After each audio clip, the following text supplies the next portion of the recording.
یو کس وی چې یزدان نوم کې خل څنګه دي او د دې څه معنی ده. وی بعضې خلک وایي چې دا نوم کې خل ټیک نه دي.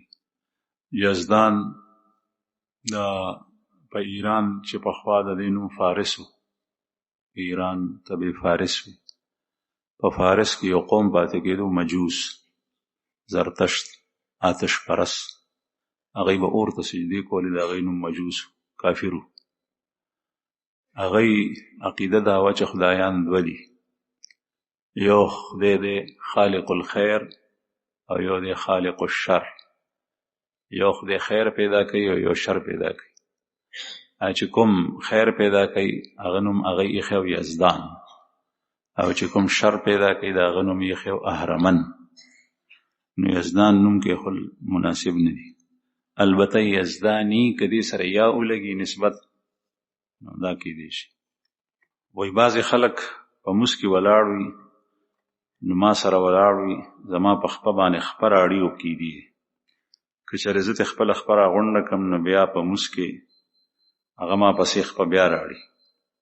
په هغې مونځ کې زما توجه ټوله د کس طرف ته وي، زه په مونځ باندې پوه نه شم دا څنګه دي. بعضې خلک داسې کوي، هغوی دې ته عبادت ویلي، او دا انتهایی خطرناکه خبره ده، ځکه چې په مونځ کې خشوع پکار ده، او دا د خشوع خلاف ده. قرآن کریم کې الله پاک فرمایي قد افلح المؤمنون الذين هم في صلاتهم خاشعون. اصل کې دغه مسکین دی وایي تا ته چې خپې جوختې پکار دي، نو په هغې کې دومره غلو کوي چې هغه خپلې خپې دومره ارتي کړي چې د هغې د لاندې خر تېرېدی شي. حالانکه دی یو حدیث اورېدلی چې ګډوری نه شي تېرېدی، نو ستا د خپلو خپو د لاندې خو غټ څاروی تېرېدی شي. دا ټیک نه ده. بل پسې خپه وړل، د بل په پنجه باندې پنجه کې خل لاسې مکو.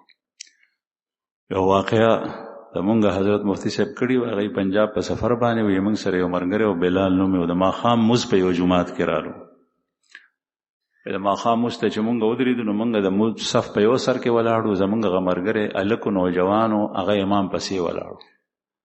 په مونځ کې ډزه ډوزه شروع شل، نو ټپه ټوپه ټپه ټوپه لکه څپېړې چې یو بل ته څوک ورکوي.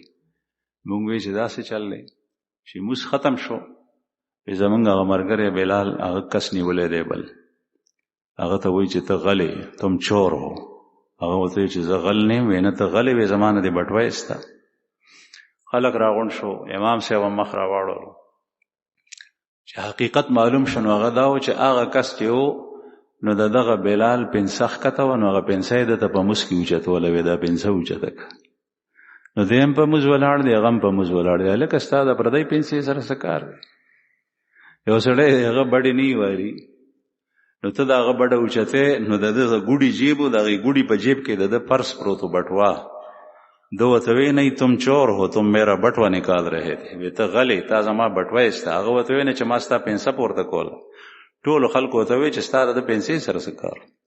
نو بعضه خلک داسې چې مونځ باندې ولاړ وي، لیکن خدای ته مونځ نه کوي، د ده په خلکو باندې نظر وي چې دا سړی داسې کوي، دا سړی داسې. نو په مونځ کې د چا خپې پسې خپه وړل، دا نه، خپل مونځ سره کار لره. قرآن کریم کې الله پاک فرمایي قد افلح المؤمنون الذين هم في صلاتهم خاشعون. او دا د متبرۍ ودرېدل چې سړی دومره کلاو وي چې بل خپه پتې نه وړي، هاتې نه ځان ډډې ته کوي، دی ورپسې روان وي. نو داسې کول نه دي پکار. یو کس وایي چې د زکات د ادا کولو تاریخ کوم یو دی؟ د زکات د ادا کولو تاریخ هغه دی چې کوم کس سره مال نصاب ته ورسېدو، تا سره مخکې نه پیسې وي د ضرورت نه سیوا، خو هغه پیسې لږې وي، او تا سره مثلا د روژې په ړومبني تاریخ باندې دومره پیسې راغلې چې په هغې باندې 52 تولې چاندي کېږي، نو دغه ستا د زکات تاریخ دی. اوس دا کال که ورسېدې، بیا دغه ورځ راله او دا پیسې تا سره دومره وي یا د دې نه سیوا شوې وي، نو بیا در باندې زکات فرض. بل تپوس دا کوي چې د زکات د ادا کولو نه یو میاشت مخکې که مال راشي، نو په هغې کې زکات شته او که نه، او په هغې کې هم زکات ورکړي، هغه به د نصاب سره یو کړي. چې یو میاشت نه یو ورځ مخکې مال راشي، لکه څنګه چې مخکې بیان وشو، هغه به هغې سره یو ځای کېږي.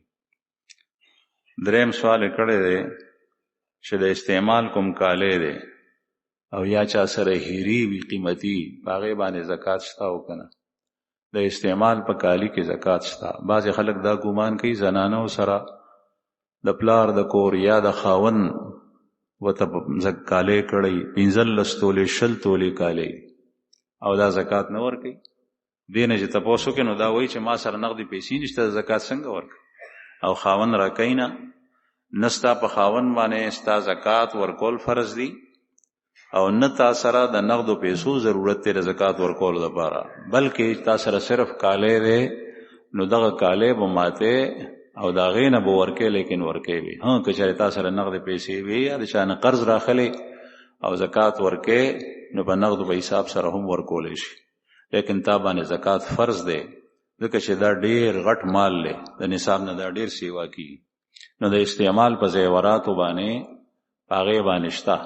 یو سړی دی هغه سره چې کوم دی نو روپۍ دي او هغه نصاب ته رسیدلی دي د سره په لاس کې ګوتمم ده او په غاړه کې لاکټ مچولې اگر که د سړی د پاره دا سيزونه چول حرام دي سړی د پاره د سرو زرو استعمال دا حرام دی.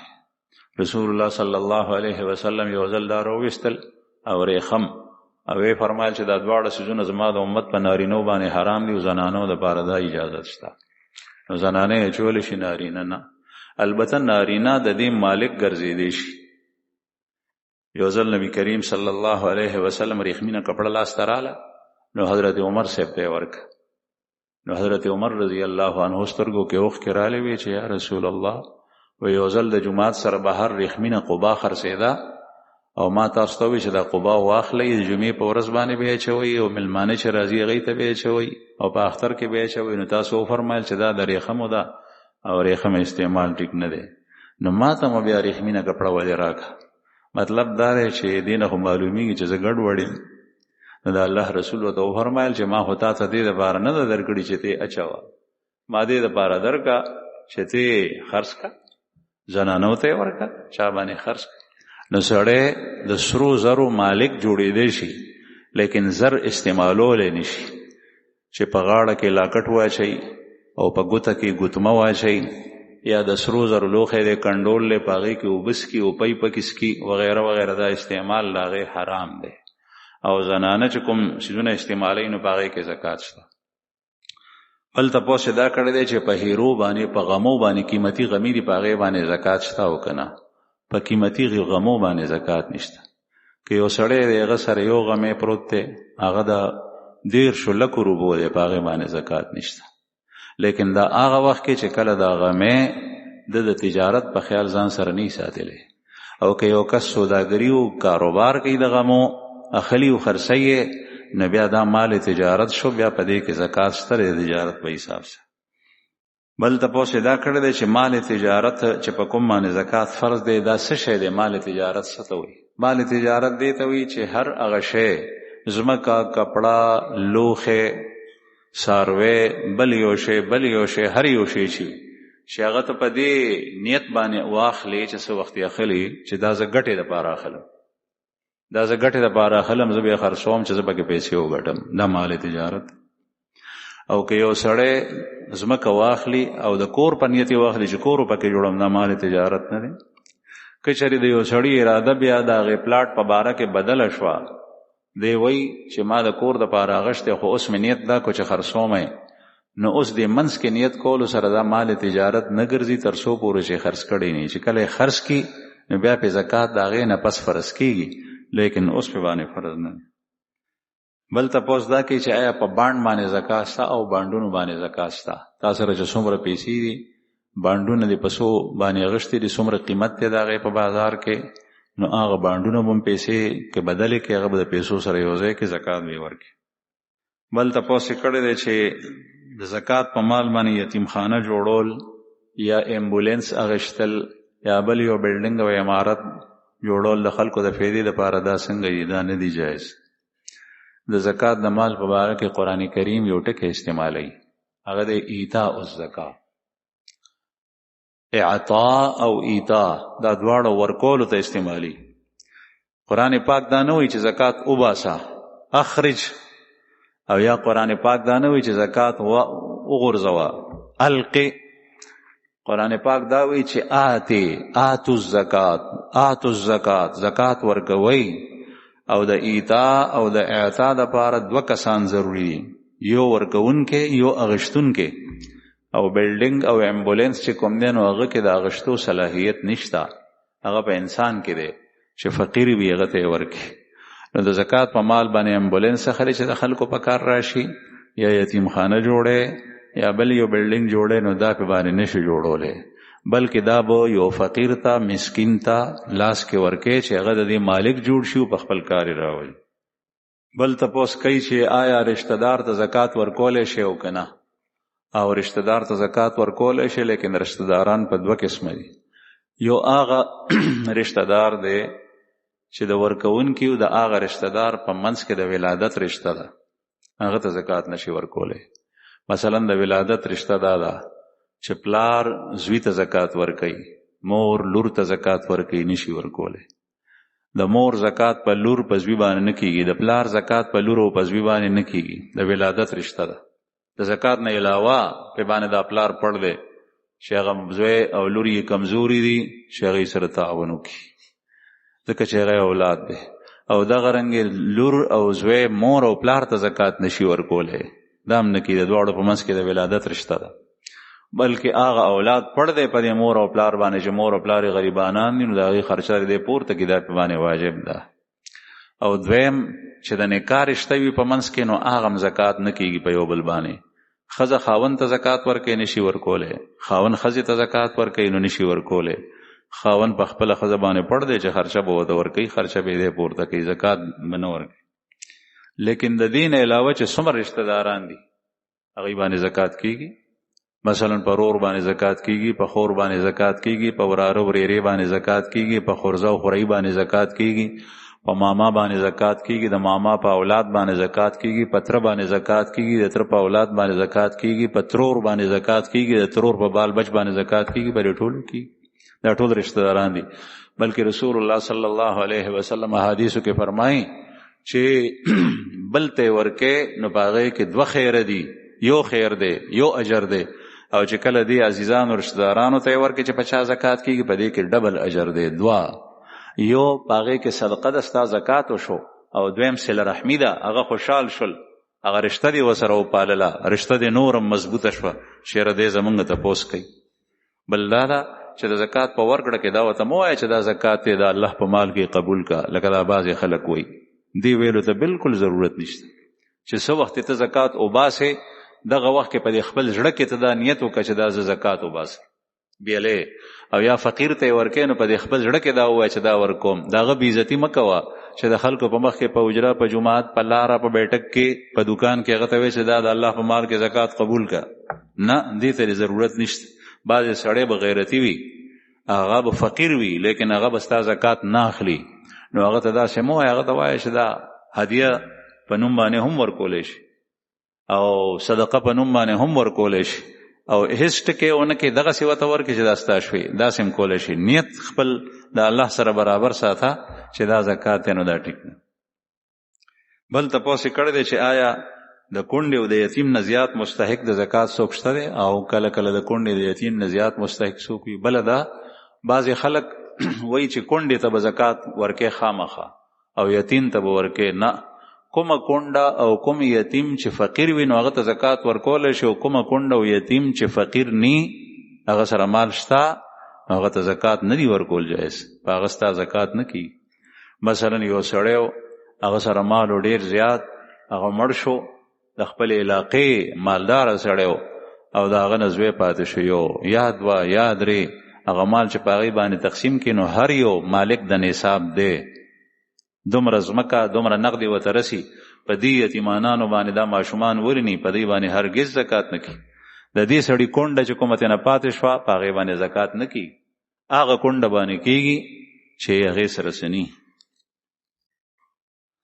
یو کس وایي چې د قرآن کریم تلاوت سړی کوي او انګې راشي نو دی به الحمدلله وایي او که نه. قرآن پاک تلاوت چې کوي چې انګې راشي نو الحمدلله ویل مسنون دی، واجب نه دی، او چې وایي نو ویلی شي. قرآن پاک به بند کړي او وبوي چې الحمدلله، یا قرآن پاک دی وي خلاص دی وي تلاوت به ودرې دی وی الحمدلله، او چې چا واورېدل نو هغه به ورته یرحمک الله وایي، دا پې واجب دي په هغه باندې. بل تپوس یې کړی دی چې یو زنانه د هغه که غسل د جنابت کوي او هغې کنسۍ جوړې کړي وي د ویښتو نه، نو آیا دا سپړدل ضروري دي او که نه؟ نو دا کنسۍ که چېرې داسې وي چې پخوا کومې کنسۍ کېدې، مثلا اوس هم په بعضې علاقو، بعضې قومونو، بعضې خلکو کې دا رواج ته د غریزو علاقو طرف ته چې زنانه د سر کنسۍ نری نری کوي او ټول سر ویښتې کنسۍ کړي وي، بیا یې هغه غټ ګوت د هغې نه جوړ کړی.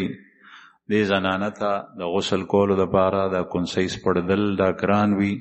نو دا چې د ویښتو ویښ ته اوبه ورسوي، غسل د جنابت کې په ځان اوبه واړوي، ویښ ته ورسېدي نو د دې غسل ووتو، په دې باندې کنسۍ سپړدل ضروري نه دي. او که چېرې غټ ګوت وي نو بیا سپړدل ضروري دي.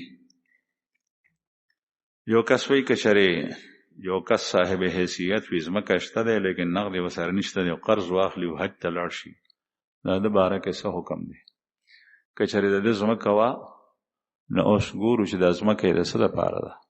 که دا ځمکه د ده د کروندې وه، دی زمیندار دی، مثلا 20 کناله پټی دی او دی هغه کري، سبزي پې کري، غنم پې کري، غله پې کري، دا یې د آمدن ذریعه ده، په ده باندې حج نشته.